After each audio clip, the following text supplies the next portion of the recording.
Well, a recent study shows that teens, they're getting about 7.5 hours of daily screen time. Now, that's almost half of the hours that they're even awake. But instead of doom scrolling on social media, TrueStar Media is now teaching these kids how to become the next generation of content creators.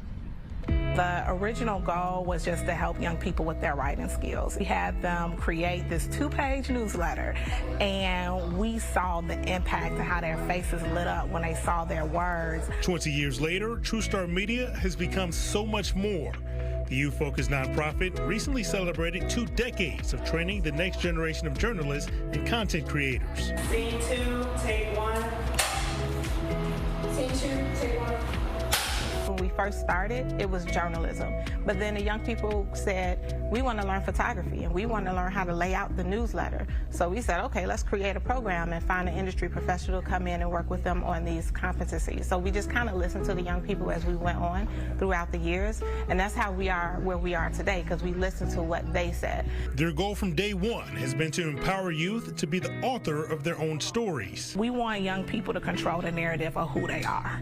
You know, oftentimes when you look in media, you look on social media, and you see black youth specifically, they're either perpetrators or victims of criminal activity. But we know that it's such a small minority of young people who are doing those type of things. We know the majority of youth are invested in their lives, are in programs, do have jobs, you know, are good students. And so we want them to control that narrative.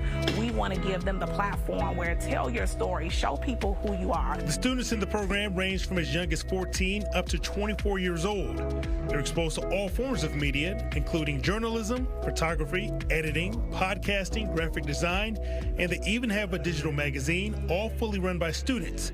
Plus, they're getting hands-on experience with industry-standard equipment and software. I think the exposure just to all of this equipment and knowing just we have it at our fingertips and what we can do with it and recognizing our potential, I think that plays a big role in my confidence. I know a lot of times when you're in college, you got to complete a couple of internships. Just from being here just this afternoon, I feel like the experience you guys get here is probably even better than if you were interning here at Fox 32. Yeah, I can completely agree to that. Me still being in college, I learned way more at TrueStar than I did at my actual college. Not to throw dirt at my college, but TrueStar taught me mainly everything that I need to know about the media industry before my college actually taught me, and I'm a communication major. So this is basically better than an internship because they're preparing you for life. Preparing them for life and also preparing them for a media career as well. But this isn't an after-school program. All the students at TrueStar, they get paid. And this summer, they're going to employ 75 kids throughout the city of Chicago. They're actually looking to raise $50,000 so that they can empower more youth all over the city of Chicago. To find out more on how you can help donate to help them reach that goal, you can visit this story on our website at fox32chicago.com.